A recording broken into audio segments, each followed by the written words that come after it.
Dios les bendiga, hermanos. Muy buenos días. Estamos contentos nuevamente de estar con ustedes en este estudio de la escuela dominical. Estamos aquí estudiando el mensaje a las 7 iglesias del Asia Menor. Como bien usted ya sabe, estamos en Esmirna. Estamos estudiando nuestra segunda iglesia, ¿verdad? Recordamos que ya estudiamos la iglesia de Éfeso y este es nuestra segunda clase para estudiar la iglesia de Esmirna. Hemos aprendido el significado de Esmirna y hemos aprendido también que esta iglesia fue una iglesia perseguida, una iglesia que pasó bastante tribulación, y hoy vamos a seguir con esta iglesia. El Señor quiere reafirmarnos en esta mañana que el Señor está con nosotros, así como lo ha estado o lo estuvo con estas iglesias en la antigüedad, pero el Señor sigue hablando hoy en este día. A pesar de toda la situación en este mundo, el Señor sigue siendo fiel con su pueblo. ¿Cuántos pueden decir amén? Amén. Muy bien, pues vamos a la palabra del Señor en Apocalipsis capítulo 2, versículo 9. El Señor le dice a esta iglesia, como le dice también a Éfeso: yo conozco tus obras y tu tribulación y tu pobreza, pero tú eres rico. Recordamos que el Señor decía o dice en su palabra en la lección pasada, le decía a la iglesia de Esmirna: tal vez seas pobre materialmente, pero rico espiritualmente. Y dice: y la blasfemia de los que se dicen ser judíos y no lo son, la calumnia de los que se dicen ser judíos y no lo son, sino sinagogas de Satanás. Amén. Hablamos de que esta iglesia era una iglesia perseguida, sufrida, y también vamos a ver que es una iglesia que está afligida. Tiene un dolor en su corazón porque esta iglesia se daba cuenta de que había falsos maestros, había personas, había gente que se hacía pasar por maestros y no lo eran. Esto también lo vemos hoy en día, ese tipo de gente que se dice ser maestro, se dice conocer de la palabra del Señor, pero no lo son. Y cuando estamos al servicio del Señor, cuando estamos delante de una obra o estamos sirviendo en esta iglesia, nos damos cuenta de las personas que no sirven realmente a Dios, y eso causa aflicción. Esta iglesia de Esmirna tenía aflicción por este tipo de personas, y ellos le dicen que son judíos, pero realmente no lo son. La palabra judío nos vamos a referir en el significado que nos da el Nuevo Testamento. Este significado quiere decir que no es un judío no es una persona que haya sido circuncidado como en el Antiguo Testamento, sino que la circuncisión es del corazón.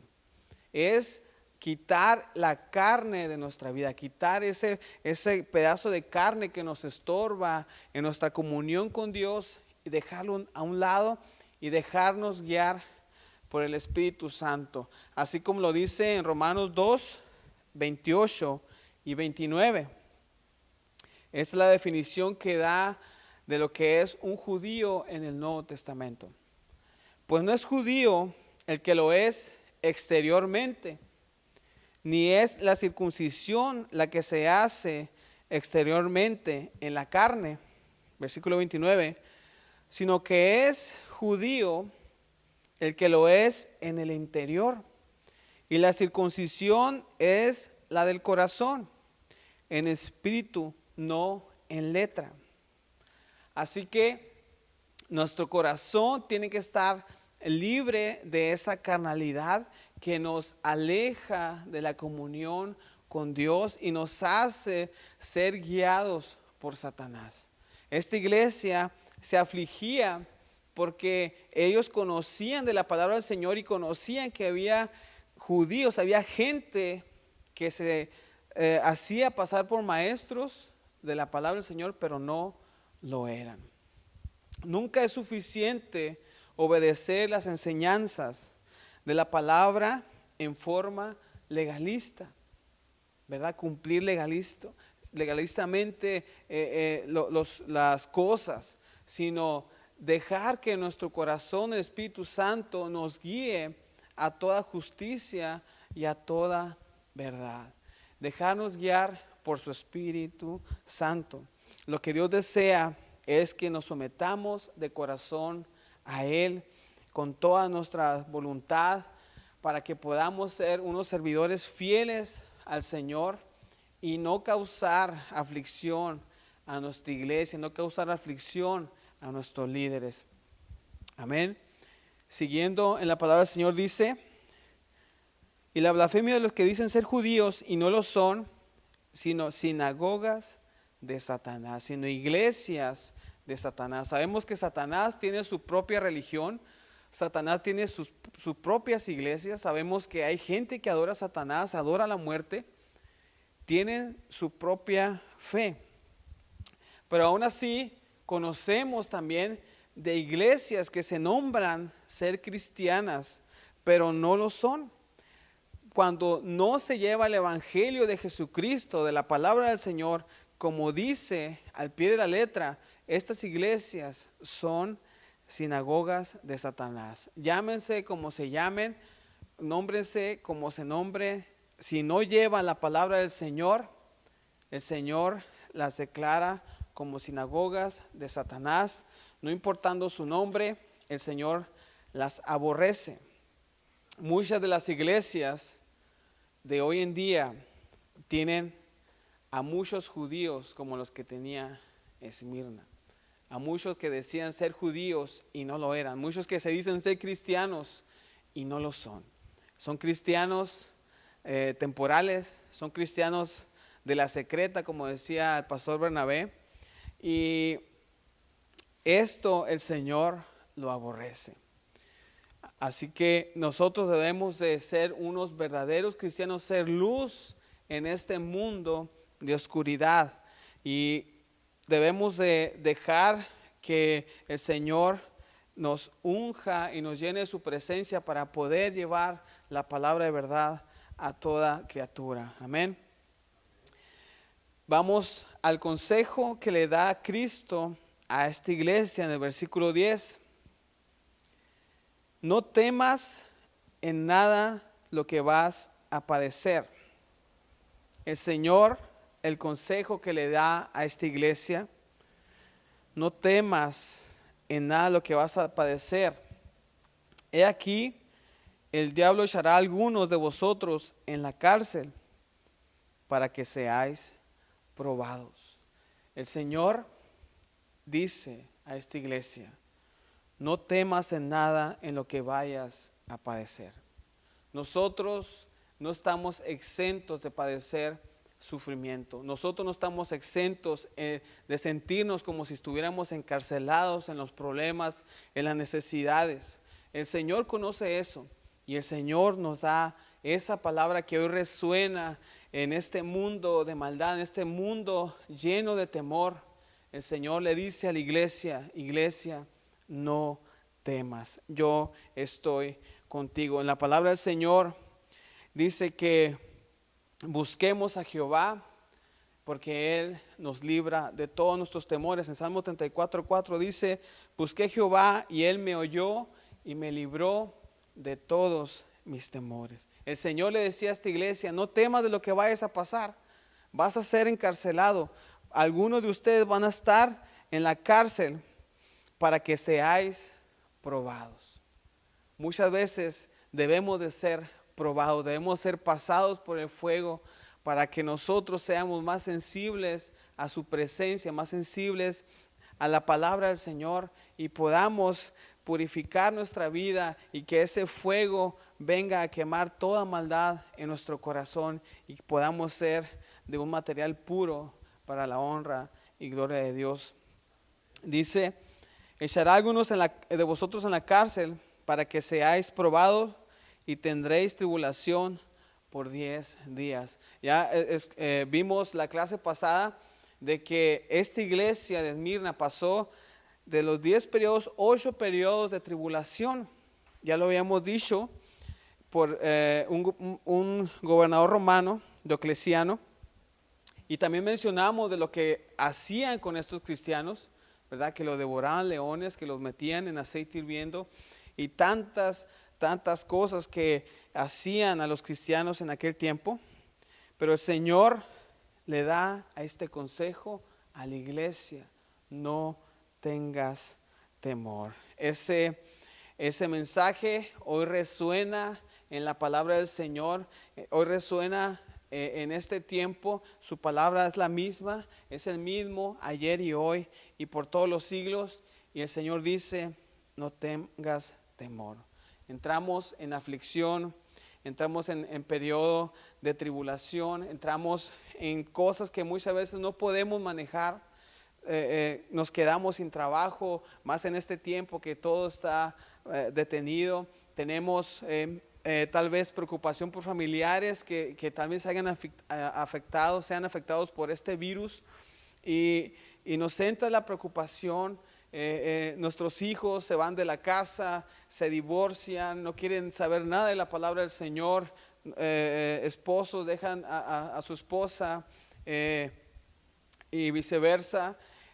Tantas cosas que podemos pasar hoy en día y nos causan aflicción y nos causan temor. Pero el Señor te dice: no tengas temor, yo estoy contigo y yo te doy lo que tú necesitas para sobrellevar esta aflicción, para sobrellevar esta carga. El Señor nos equipa con su palabra, nos da lo que nosotros necesitamos.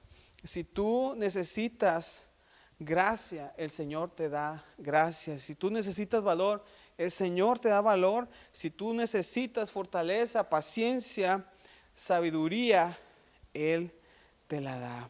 Él es un Dios que Él quiere que tú le pidas lo que necesites. Si tú necesitas sabiduría, como en la palabra del Señor que dice en Santiago, capítulo 1, versículo 5. Y si alguno de vosotros tiene falta de sabiduría, pídala a Dios, el cual da a todos abundantemente. No da poquito, da abundantemente y sin reproche. Bendito sea Dios. Da abundantemente y sin reproche, y le será dado. Con fe al Señor pidiéndole sabiduría, nos da abundantemente y sin reproche. Así que el Señor provee todo lo que nosotros necesitamos. Dios provee conforme a sus riquezas en gloria en Cristo Jesús. Así como dice Filipenses 4:19, Dios provee, Dios proveerá.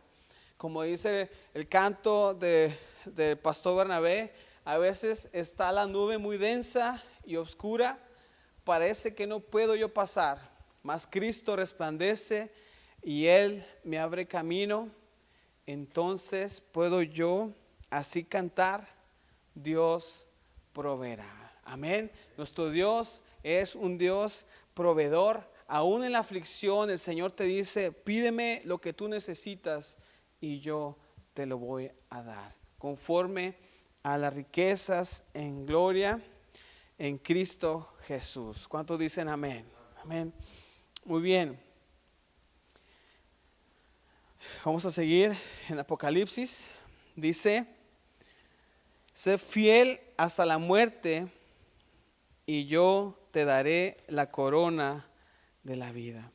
Su promesa fiel y verdadera, dice, sé fiel hasta la muerte. El Señor habla nuevamente de la fidelidad. El Señor quiere cristianos fieles a Él, fieles al Señor con todo nuestro corazón. Y nosotros sabemos de la fidelidad que debemos de tener a nuestro Dios. Ser fiel hasta la muerte, yo te daré la corona de la vida. La promesa del Señor involucra más promesas. Y dice, el que tiene oído, oiga lo que el Espíritu dice a las iglesias. Amén. Yo sé que el Señor se agrada de los que tienen oídos para aprender, oídos espirituales. Eso lo miramos también anteriormente, de aquellos que tienen oídos espirituales para aprender de la palabra del Señor. Y dice, el que tiene oídos, oiga lo que el Espíritu dice a la iglesia. El que venciere no sufrirá daño de la segunda muerte. Nosotros los cristianos no debemos estar preocupados por esto, por la segunda muerte. El Señor, ya habíamos visto también que el Señor tiene las llaves del Hades, del infierno, y Él nos libra de todo eso, porque nosotros le hemos aceptado como sus hijos. Así que no debemos de tener miedo a la muerte, no debemos de tener miedo a la segunda muerte. Para recordar la segunda muerte es cuando sean lanzados al lago de fuego y azufre. Entonces no debemos de tener miedo, porque el Señor nos ha librado de la muerte. ¿Cuántos dicen amén? Amén. Así que el Señor nos habla de que no debemos de tener temor. Nos vuelve a decir que tenemos que ser fieles al Señor, que tenemos que ser fieles en todo, y que si nosotros necesitamos algo, Él nos los da, conforme a sus riquezas en gloria. Amén. Se dice que cuando alguien muere, no te puedes llevar nada, ¿verdad? Ni tu dinero ni nada. Pero en la economía del Señor, los cristianos pueden mandar su tesoro al cielo. Eso es maravilloso. Dice la palabra del Señor, haceos tesoros en el cielo, donde ni la polilla ni el orín corrompen, ni ladrones hurtan. Nosotros como cristianos podemos hacer riquezas en el cielo, podemos mandar nuestra riqueza al cielo, que allá nos tiene guardada. El Señor la tiene allá. Allá no hay ladrón que se lleve nuestras riquezas, no hay nada de que perjudique esas riquezas. Y es algo maravilloso que el Señor nos da en su economía, que pone a prueba toda inteligencia humana. Amén. Esto lo dice en Mateo 6:20, haceos tesoros en el cielo, donde dice que ni la polilla ni el orín corrompen, ni ladrones hurtan. Amén. Es enorme la bendición de Dios y es grande nuestro Dios. También esto nos habla del desafío de Cristo para esta iglesia, como ya lo habíamos mencionado. El desafío es que debemos de cumplir la palabra del Señor y debemos de tener oídos espirituales para poder entender lo que el Señor dice a su iglesia. Si nosotros no tenemos oídos espirituales, no podemos entender o no podemos captar que el Señor nos está diciendo: no tengas temor, sé fiel hasta la muerte y yo te daré la corona de la vida. Así que debemos de confiar en el Señor, debemos de tener oídos espirituales para poder entender su palabra. No vamos a tener miedo a la segunda muerte, no vamos a tener miedo a la muerte. Tantos cristianos que murieron por no negar su fe. Había un anciano que ya lo iban a poner en la hoguera, y un mártir cristiano, y que le decían: niega tu fe y te vas a salvar, niega tu fe y no vas a morir. Y este anciano con lágrimas decía: el Señor ha sido tan bueno conmigo en toda mi vida, ¿cómo al final de mis días lo voy a negar? Eso jamás va a pasar.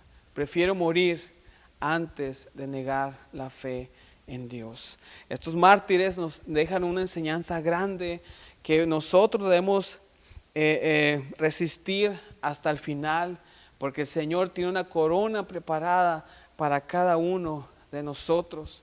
Así que yo sé que usted que está viendo en su casa, yo sé que el Espíritu Santo está tocando su corazón, y yo sé que se ha dado cuenta que nos falta fidelidad en nuestra vida, nos falta ser fieles a nuestro Dios, nos hace falta comunión con Él.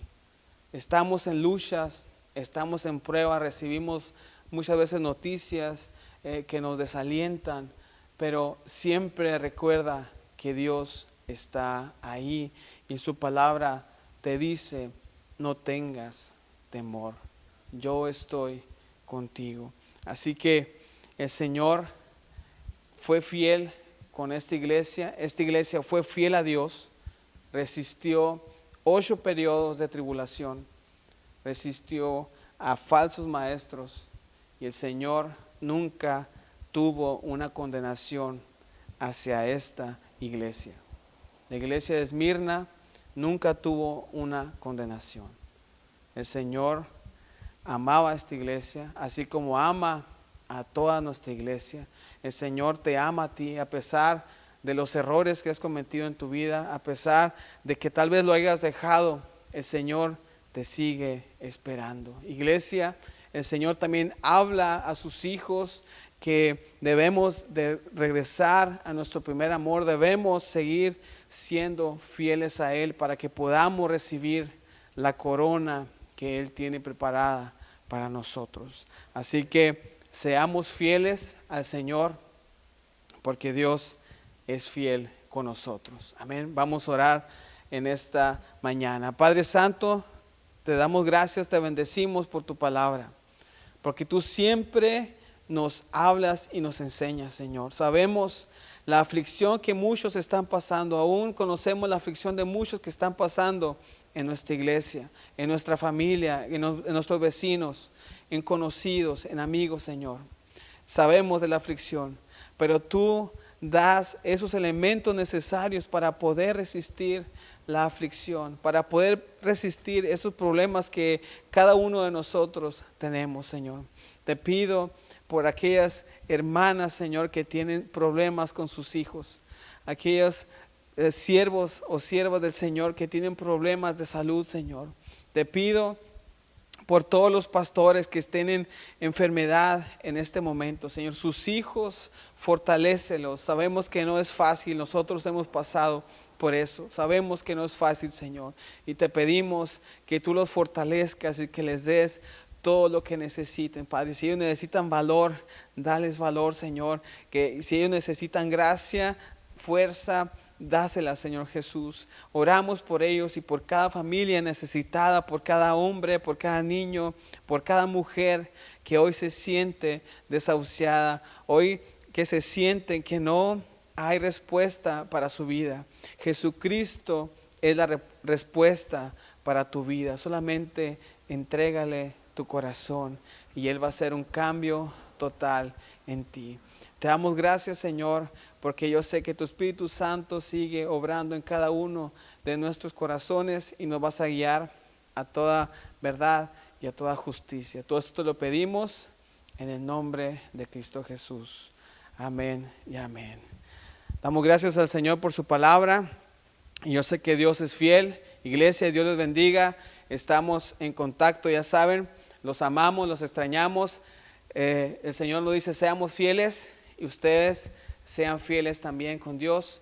Estamos siempre orando por ustedes. Damos gracias a Dios por los que nos ven en las redes sociales y toman su tiempo a la hora de los servicios, a las 10 de la mañana los domingos, a las 6:30, 7 en la tarde los domingos, los jueves a las 7:30. Agarren ese tiempo y pónganse a escuchar la palabra del Señor, como el que ya el llamado lo ha hecho la pastora Silvia. El Señor va con ustedes. Agradecemos también a Dios por la vida de nuestro hermano Gustavo, que está ahí atrás en los videos, en el sonido. Dios bendiga su vida y damos gracias por todo ello. Amén. Reciban un saludo desde Puerto Peñasco, Sonora. Les amamos. El Señor les bendiga.